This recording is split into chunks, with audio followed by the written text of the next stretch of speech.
The fun fact is I moved to San Diego in 1991, and the first Seafood City opened up in National City, which is a neighborhood in San Diego, in 1989. So my family, we grew up actually going to the first and original Seafood City, and we got a chance over the weekend to visit it. And it was really great to kind of go back to my beginnings.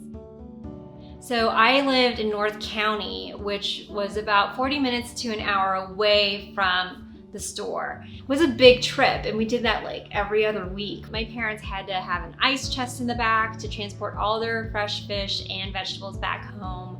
I mean, obviously it's changed a lot. It didn't look like anything I remembered, and which is probably a good thing because it's been updated since the 90s. I always just remember seeing my mom feel very comfortable in the store, and I think a lot of that has to do with the fact we didn't have any Filipino friends or family nearby where I grew up. And so going to Seafood City, even though it was like almost an hour away, I think was a source of comfort for my parents. It was a way for them to pick up the things that they needed for their dishes, things that they couldn't pick up anywhere else, but also to like be around other Filipinos. It was a way for them to feel like they were back at home. I enjoyed seeing my kids be shocked by the fish display, because at other supermarkets they're already filleted and packaged in plastic to pick up, but at Seafood City the fish is fresh.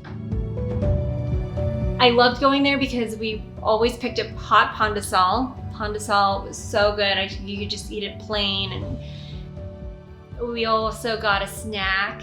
And my favorite was having a frozen coconut drink, and it came with an ice pick, or a pick to get the coconut meat out, and also a chocolate drink. We had the cracker nuts, and of course dried mango. That was always the thing that we picked up. As a kid, I didn't think about my parents as being immigrants. I didn't think of that.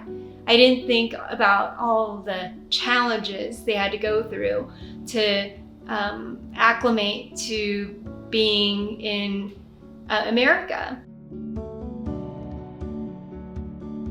As a second generation Filipino American, we were able to grow up here, but also learn about our heritage, and a lot of that was through food. Because that store was a source of comfort for my parents, as an adult, the store now becomes a source of comfort for me, because I can go in and pick up the foods that I grew up loving.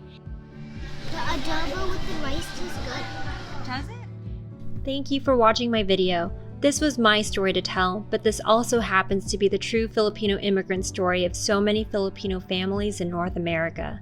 Stories of how Seafood City brings us back home and connects us with our culture. Share them with me. You could contact me at celebratingwithmarie@seafoodcity.com.